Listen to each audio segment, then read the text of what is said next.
বিসমিল্লাহির রহমানির রহিম। আলহামদুলিল্লাহ। সর্বোপরি সর্বপ্রথমে মহান রব্বুল আলামিনের কাছে আমরা শুকরিয়া আদায় করি। আলহামদুলিল্লাহ।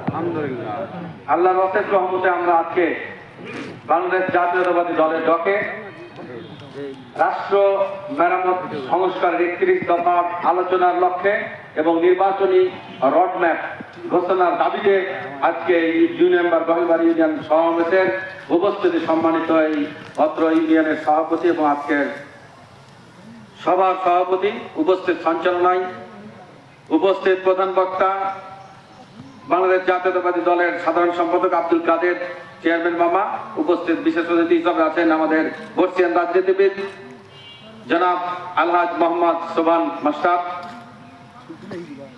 আরো উপস্থিত আমার ইউনিয়নের অন্যান্য ইউনিয়নের সভাপতি সেক্রেটারি সহ আমার ওয়ার্ডের সভাপতি সেক্রেটারি সাংগঠনিক সম্পাদক সহ বিভিন্ন পর্যায়ের নেতাকর্মী, ছাত্র দল, যুব দল, সকলের প্রতি আন্তরিক শুভেচ্ছা অভিনন্দন।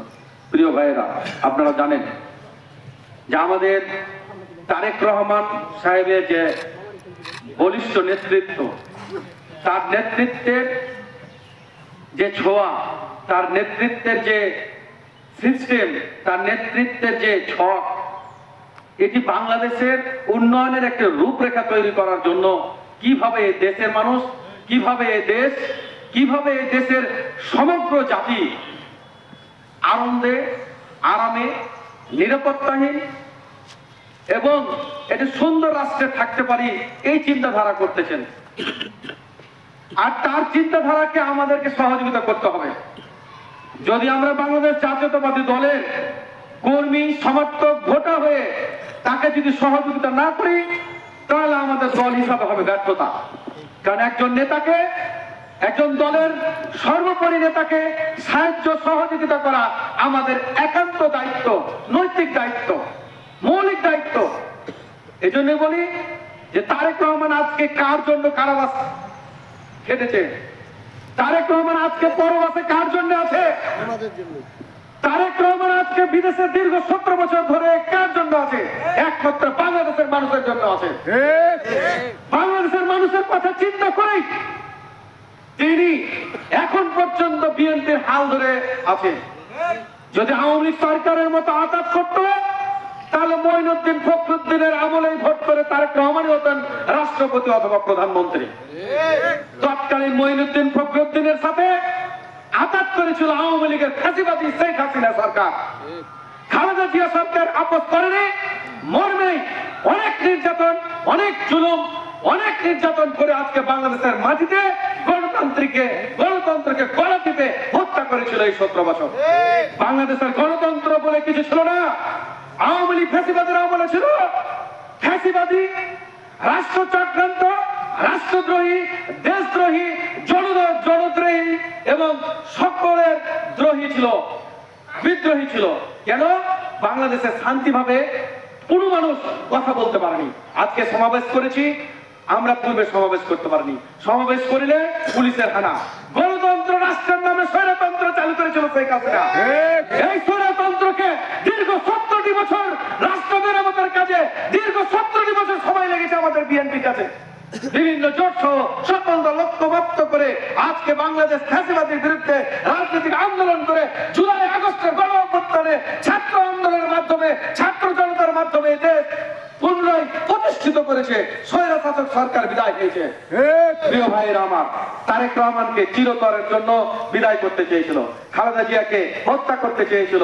কত ষড়যন্ত্র হয়েছে। সিলেটে মাদারে গিয়েছিল খালেদা জিয়া, যাওয়ার সময় গাড়ি বহরে হামলা হয়েছিল, কোর্টে হাজিরা দিতে গিয়ে খালেদা জিয়ার গাড়িতে হামলা হয়েছিল। কি ভাইরা মনে হয় না? কারণ বাজারে যেটি হামলা করেছিল, অত্যন্ত দুঃখ লাগে। বাংলাদেশের তিনবারের প্রধানমন্ত্রী, মাদার অফ ডেমোক্রেসি যার উপাধি আছে, ভবিষ্যতে নোবেল শান্তি পুরস্কার পাওয়ার মতন যে নেত্রী, সেই নেত্রীকে হত্যা করার চেষ্টা করেছিল। সেই নেত্রীকে দীর্ঘদিন মিথ্যা মামলায় কারাবাস রেখেছিল এই ফ্যাসিবাদ সরকার। প্রিয় ভাইয়েরা আমার, আজকে অনেক সময় কিছু কিছু দল দাবি করে আমরা এই রাষ্ট্র দ্বিতীয়বার ফ্যাসিবাদ মুক্ত করেছি। এটি সম্পূর্ণ মিথ্যা কথা। আমরা বলি যে আমরা করেছি এই রাষ্ট্র স্বাধীন করার জন্য, এই রাষ্ট্রকে ফ্যাসিবাদ মুক্ত করার জন্য।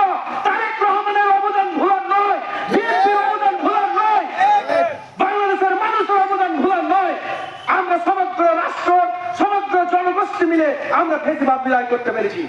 প্রিয় ভাইয়েরা আমার, তারেক রহমানের যে 31 দফা রাষ্ট্র মেরামত 2022 সালে ঘোষণা করেছিল, প্রথমে করেছিল খালেদা জিয়া, তারপর সংস্কার করে 22 সালে ঘোষণা করেছিল এই রাষ্ট্র মেরামত কাঠামোর 31 দফা যদি আমরা বাস্তবায়ন করে আমাদের ফ্যাসিবাদের বিরুদ্ধে বিচার করা হবে, তাদের বিরুদ্ধে প্রতিশোধ দেওয়া হবে, কারাবাসের প্রতিশোধ দেওয়া হবে, বিএনপির সমস্ত মজলুম মানুষের বিরুদ্ধে যারা হয়রানি উস্কানিমূলক রাজনীতি হয়রানি করেছে, মামলা দিয়েছে, নির্যাতন করেছে, খুন করেছে, 31 দফা যদি বাস্তবায়ন আপনারা করেন তাহলে প্রতিশোধ দেওয়া হবে।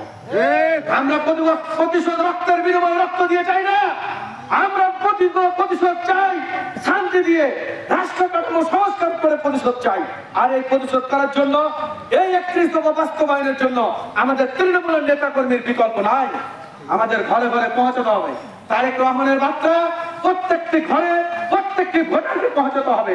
সুতরাং আমরা আজকে পদ পদবি নিয়ে বসে থাকবো, এটা হবে না। দায়িত্ব নিয়েছেন, দায়িত্ব আমরা নিয়েছি, ইনশাআল্লাহ আমাদেরকে দায়িত্ব পালন করতে হবে। যদি দায়িত্ব পালন করতে আমরা না পারি তাহলে আমাদেরকে দায়িত্ব থেকে অব্যাহতি নিতে হবে। কারণ আমাদের রাষ্ট্রের, আমাদের তারেক রহমানের যে নির্দেশনা সেটি আমাদের পালন করতে হবে। প্রিয় ভাইরা আমার, আজকে গোয়ালবাড়ি 2 নম্বর ইউনিয়নের সর্বস্তরের নেতা কর্মীদের উদ্যোক্তা আহ্বান জানাবো, অতি শীঘ্রই আপনাদের 9টি ওয়ার্ডে কর্ম পরিকল্পনা দেওয়া হবে। 31 দফা ঘরে ঘরে পৌঁছানোর জন্য 9টি ওয়ার্ডে আমরা মিটিং করবো ইনশাআল্লাহ। এটা আপনারা কি একমত আছেন? আপনারা আমাদেরকে সমর্থন জানান। তারেক রহমানের 31 দফাকে আপনারা সমর্থন জানান যে এই 31 দফা, এই রাষ্ট্র মেরামতের 31 দফা আমরা বাস্তবায়ন করবো ইনশাআল্লাহ। প্রিয় ভাইরা আমার, আপনারা জানেন যে অতি শীঘ্রই নির্বাচনের দাবি আমাদের চাচ্ছি। কেন? যে গণতন্ত্র ছাড়া একটি রাষ্ট্র সুশৃঙ্খল ফিরিয়ে আনা সম্ভব নয়। সংস্কার প্রক্রিয়া চলমান, যে কোনো সরকার সংস্কার করতে পারবে, কিন্তু নির্বাচন হবে 5 বছরে একটি। আর যে নির্বাচনটি হবে নিরপেক্ষ এবং সুন্দর এবং সুস্থ গ্রহণযোগ্য নির্বাচন। সুতরাং এই সরকারকে উদাত্ত আহ্বান জানাবো, আপনাদেরকে আমরা সহযোগিতা করি। তার মানে এই নয় যে আপনি নির্বাচন বিলম্ব করবেন। নির্বাচন যত দ্রুত সম্ভব আপনি নির্বাচনের একটি সুনির্দিষ্ট তারিখ, সুনির্দিষ্ট দিন, একটি রোড ম্যাপ ঘোষণা করুন। এটি আমরা চাই, আমরা জানতে চাই, বাংলাদেশের মানুষ জানতে চাই কবে কোন তারিখে আপনি নির্বাচন দিচ্ছেন।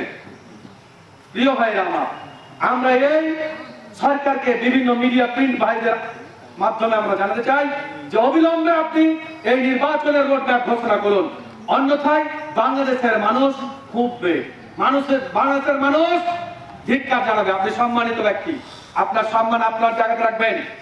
আপনি ডিসেম্বরের মধ্যে আমাদের দাবি আপনি নির্বাচন দিবেন। যদি নির্বাচন বিলম্বিত হয় গণতন্ত্র ধ্বংস হওয়ার একটি রাস্তা হবে। সুতরাং নির্বাচন বিলম্ব না করার জন্য এই সরকারকে আমরা আহ্বান জানাবো। প্রিয় ভাইরা আমার, মিডিয়ার মাধ্যমে আমরা আরো জানাবো এই প্রশাসনকে, সারা সমগ্র বাংলাদেশের প্রশাসনকে ফ্যাসিবাদের দোসররা, আওয়ামী লীগের স্বৈরা শাসকেরা এখনো অপকর্মতে জড়িত আছে, তাদেরকে আইনে আওতায় আনা হোক। যারা বিগত স্থানীয় সরকার সহ উপজেলা নির্বাচন সহ এমপি নির্বাচন সহ যে সমস্ত প্রশাসন, যে সমস্ত ইউনো, যে সমস্ত ওসি ডিসি জড়িত আছে তাদেরকে আইনের ব্যবস্থা করা হোক। আমাদের ভোলাহাটে আপনারা জানেন তার প্রমাণ সমর কুমার পাল ইউনো নির্বাহী অফিসার ছিল তৎকালীন, অত্যন্ত দুর্নীতিবাদ এবং ঘুষখোর। ইনি যেখানে থাকুক না কেন, আমি মিডিয়ার মাধ্যমে ঘোষণা করছি, দাবি জানাচ্ছি, এই সরকারের কাছে আবেদন জানাচ্ছি, তিনাকে এই ভোট চোরের অপবাদে তদন্ত করে সুষ্ঠু তদন্ত করে ভোলাহাটে 4টি ইউনিয়নে ভোট চুরি করেছিল, মহারাজ্য করেছিল, দুর্নীতি করেছিল, ভোট চুরি করেছিল ডিক্লার করে। আমি তার বিরুদ্ধে আইনগত ব্যবস্থা নেওয়ার জন্য এই সরকারকে উদাত্ত আহ্বান জানাবো। আমি আর বক্তব্য দীর্ঘায়িত করবো না। আমাদের উপস্থিতি অনেক ভাইরা আছে, সকলের সুস্বাস্থ্য কামনা করছি। পরিশেষে আমাদের নেত্রী বেগম খালেদা জিয়ার শারীরিক সুস্থতার জন্য সকলের কাছে আমরা দোয়া প্রার্থী, আপনারাও দোয়া করবেন, সকলের কাছে চাইবেন। এবং ভোটের জন্য আগামী নির্বাচনের তফসিল ঘোষণা হলে আমাদের রোডের আনন্দ, নির্বাচনের আনন্দ সামনে শুরু হয়ে যাবে। নির্বাচনের কাজ দল যাকে মনে করবে সুন্দর সুস্থ একজন ক্যান্ডিডেট আমরা চাইবো, যারা বিগত দিনে আমাদের পাশে ছিল, তাদের মাধ্যমে মাধ্যমে তাকে যাতে কার্ড দেওয়া হোক, এটি আমাদের চেয়ারপারসনকে আমরা অনুরোধ জানাবো, ভারপ্রাপ্ত চেয়ারম্যানকে আমরা অনুরোধ জানাবো, এমন একটি ক্যান্ডিডেটকে কার্ড দেওয়া হোক যে ক্যান্ডিডেট বিপদের মাঝে যাতে আমাদের কাছে ছিল, সেই কোন ক্যান্ডিডেটকে না যার বিরুদ্ধে একটি মামলাও নাই, যিনি নির্যাতিত হয়নি, এই ক্যান্ডিডেটকে দিলে আমাদের ভোলাহাটে বিএনপি ধ্বংস হয়ে যাবে, গ্রুপিংয়ের সৃষ্টি হবে। সুতরাং কার যাকে দিলে আমরা তারই ভোট করবো। প্রিয় ভাইরা, ধন্যবাদ জানাচ্ছি। আমরা সুশৃঙ্খল ভাবে দল ঘোষণা করবো। আর একটি কথা, বিএনপির নামে কেউ যদি কোন প্রকার অন্যায় অপদস্থ করে দলের চেয়ারম্যানের কথা আমি বরদাস্ত করবো না। ভোলাহাটের বিএনপির যে সব নাম ভাঙিয়ে চাঁদাবাজি রাহাজানি করবে তাদেরকে আপনারা আইনের আশ্রয় দেওয়া হবে। ধন্যবাদ। আসসালামু আলাইকুম ওয়া রাহমাতুল্লাহ।